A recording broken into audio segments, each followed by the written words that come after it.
자, 안녕하세요. 오늘은 삼국통일의 과정과 발해 건국에 대해서 좀 알아보도록 하겠습니다. 오늘 배울 내용은 양이 많아요. 그리고 또 중요합니다. 잘 따라오세요. 자, 고구려 백제 신라가 각자 한강 유역, 한 성을 차지하고 전성기를 누리고 있었어요. 4세기 백제, 5세기 고구려, 신라가 6세기죠. 신라가 전성기를 누리고 있을 그 당시 우리는 이제 중국을 좀 눈여겨봐야 합니다. 왜냐면 중국이 우리 삼국 통일에 밀접한 관련이 있거든요. 자, 수나라와 당나라 다른 나라들이 중국 안에서도 분열이 있던 때에 수나라라는 나라가 중국을 통일을 먼저 해요. 그리고 이때 이 중국은 일본이든 유럽이든 세계 여러 나라로 더 진출을 하고 싶어서 우리나라가 또 장점이 있죠. 반도잖아요. 반도여서 해외로도 가기가 좋고 육지로도 가기가 좋죠. 그러다 보니까 우리나라를 차지하고 싶어 해요. 그러다 보니까 이 수나라가 먼저 중국을 통일을 하게 되는데요. 수나라가 고구려를 계속 침략하는 거예요. 수나라는 다시 얘기하면 중국인데 이 중국이 계속 고구려를 침략합니다. 자, 그래서 일어났던 전쟁이 두 가지가 있는데요. 먼저 수나라 때 있었던 전쟁은요. 612년도에 있었던 살수대첩이에요. 이 당시 상황을 알려주는 그런 전쟁이라고 할 수 있겠습니다. 을지문덕과 수나라 간의 싸움입니다. 장군이에요, 장군. 자, 그런가 하면요. 이것만이 중국이 우리나라를 계속 침략했다라고 볼 수 없고 수나라 이후에는 당나라라는 나라가 중국을 또 통일을 하게 돼요. 수나라가 망하고 당나라가 통일을 하게 되는데 당나라는 또 고구려를 계속 침략을 해요. 당나라랑 싸우게 된 전쟁 이름은 안시성 싸움이에요. 안시성에서 싸우게 되는데요. 근데 이때도 역시나 우리가 이겨내요. 살수대첩, 살수에서 싸우게 된 건데요. 살수에서도 고구려가 이기고요. 그리고 안시성 싸움에서도 고구려가 이깁니다. 이게 이 삼국이 지금 전성기를 다 차지하고 났을 때 대외적인 상황인 거예요. 중국과 우리나라의 관계를 보여주는 상황인 거예요.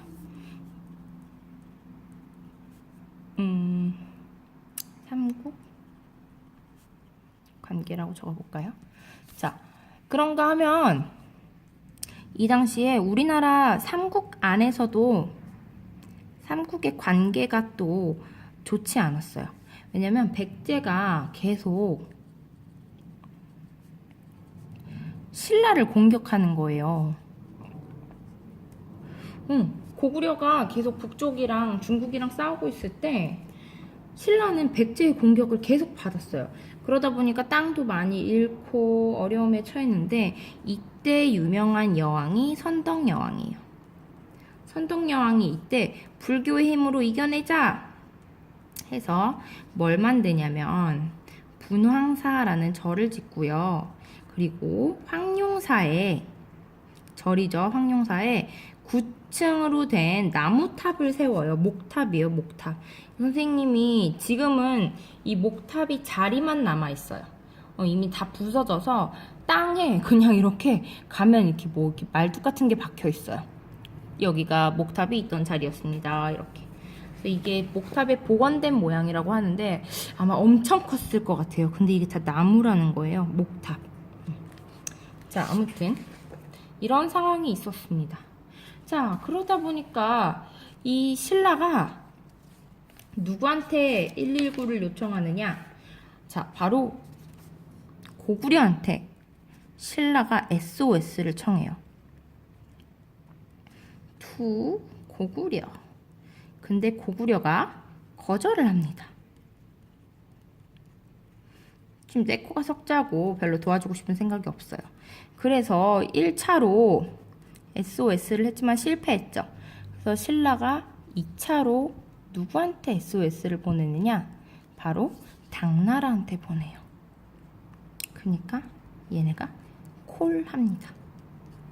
그렇게 해서 나당연합, 신라, 당. 그래서 나당연합이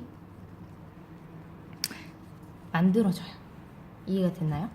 중국에서 고구려를 계속 치고 백제는 신라를 계속 공격하고, 그러다 보니까 신라가 고구려의 헬프를 요청했지만, 도움을 요청했지만 실패하고 당나라에 결국에는 요청을 하는 겁니다.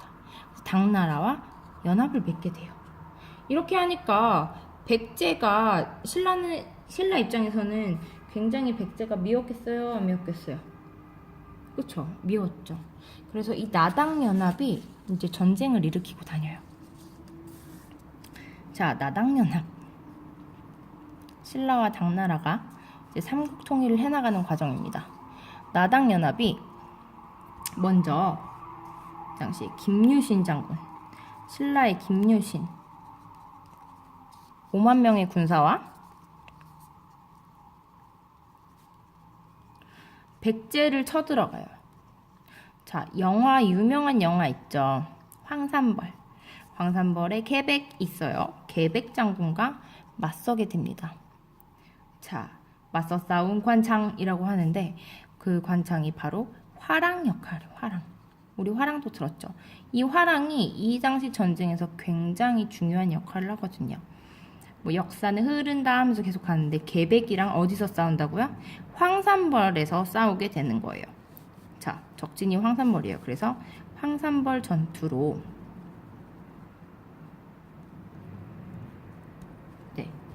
결국엔 어디를 빼앗겠냐?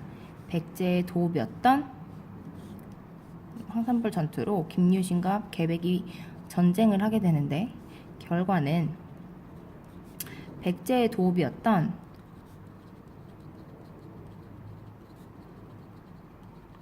사비성, 사비, 지금 공주 옆에 대전 밑에 부여예요. 이 사비를 빼앗겨요. 이게 바로 660년입니다. 자, 도성이 빼앗기면 나라가 멸망하게 되죠. 자, 백제가 멸망한 거예요. 이게 바로 황산벌 전투, 나당연합군의 첫 승리입니다. 자, 이제 백제를 무찔렀어요. 두 번째, 어느 나라를 정복해야 될까요? 그렇죠. 우리의 연합군, 동맹 맺자는 걸 거절했던 고구려를 침략하겠죠. 근데 고구려는 쉽지 않아요. 왜냐면 그 당시에 연개소문이라는 엄청난 장수가 있었어요. 연개소문이 다 막아냈는데 연개소문이 죽은 거예요. 연개소문의 죽음 이후 어떻게 됐을까요? 고구려 안에서 내분이 일어나요. 내분이란 뭐냐면 자기들끼리 싸우는 거예요. 내부 분쟁. 내부에서 분쟁이 일어나요. 권력 다툼이 막 일어나는 거예요. 그러다 보니까 지금 고구려가 싸우는 틈에 신라가 쳐들어왔어요. 자, 신라가 이겨요, 안 이겨요? 이기죠. 이겼어요. 그래서 평양성을 공격을 해서, 평양성 어딘지 기억나나요? 고구려의 수도였잖아요. 국내성에서 평양성으로 장수왕이 천도를 했다고 그때 우리 배웠죠. 평양성을 공격을 해서 결국에 함락을 당합니다. 무너져요. 이게 바로 668년도 일이에요. 고구려가 멸망합니다. 아이고. 660년에 백제 멸망하고 8년 뒤인 고구려 멸망하게 되는 거예요. 자, 나당연합이 계속 가면 좋았겠지만 이렇게 신라가 백제도 무찌르고 고구려도 무찔렀음에도 불구하고 나당연합은 해체가 됩니다.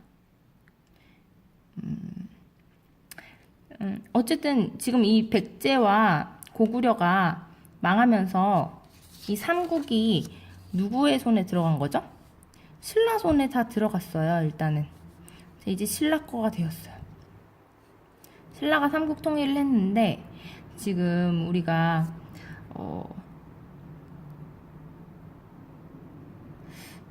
당나라의 힘을 빌었죠. 그래서 좀 아쉬운 점이 있었어요. 이 당시에 그럼 백제와 고구려에 살던 사람들은 어떻게 됐냐? 떠돌아다녔어요. 자, 나라를 잃고 떠돌아다니는 사람들을 유민이라고 해요.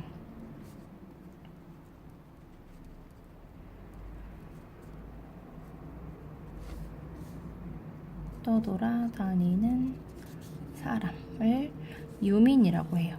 그래서 고구려 유민과 백제 유민들은 부흥운동을 일으켜요.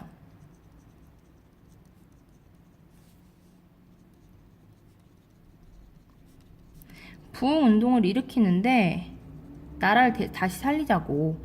그런데 실패해요.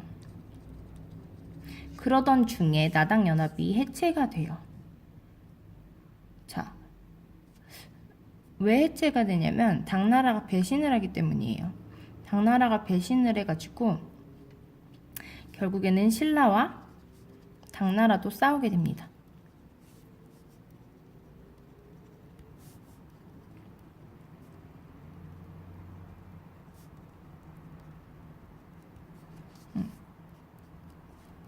자, 이때 누가 이겼을까요?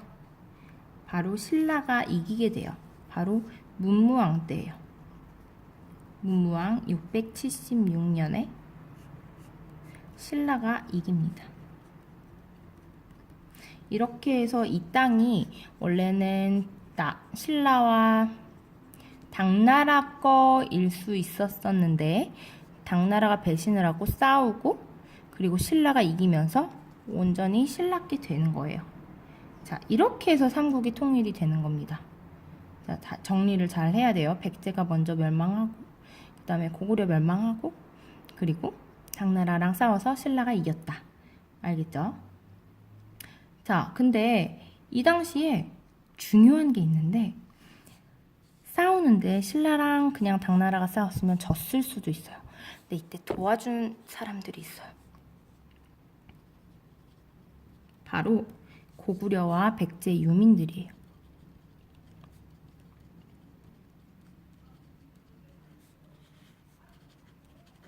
고구려와 백제의 나라를 잃고 떠돌아다니는 사람들이 이 싸움을 도와줘요. 그래서 이길 수 있었어요. 이게 그나마 우리가 신라와 고구려와 백제가 힘을 합쳐서 나라를 통일했다는 데에 의의를 둘 수 있는 거예요. 자, 마지막입니다. 이제 그런가 하면 한편. 자, 고구려를 잃고 떠돌아다니던 유민들 중에서 고구려 장수 대조영이 동모산 기슭에다가 나라를 건국하는데요. 698년도에요. 이미 삼국이 통일된 이후죠. 76년 이후에 발해라는 나라를 건국합니다. 이 대조영은요, 발해를 세우고 고구려의 옛날 땅을 대부분 차지해요. 그리고 고구려의 기상을 받았다는 데에서 기상을 이어받았어요. 왜냐면 고구려 후손들이잖아요. 그래서 고구려의 옛 땅을 거의 차지하였고, 그 다음에 고구려의 기상을 이어받았는데, 이 증거가 있어요. 바로 증거가 뭐냐면 수막새와 온돌이에요. 고구려의 수막새, 이 무늬들 보세요. 고구려 거랑 발해 거랑 무늬가 비슷하죠. 동그란 원 안에 원 바깥으로 이렇게 무늬들이 있는 게 비슷하고요. 고구려의 온돌과 발해의 온돌이 모양이 비슷한 걸 알 수 있어요. 그래서 이 고구려의 기상을 이어받았다는 증거로 수막새와 온도를 들 수 있습니다. 자, 오늘 배운 내용이 양도 좀 많고요. 그래서 좀 어려울 수 있는데 여러분 잘 이해하고 오면 수업에서 즐겁게 수업할 수 있을 것 같아요. 힘내세요. 주말 잘 보내세요.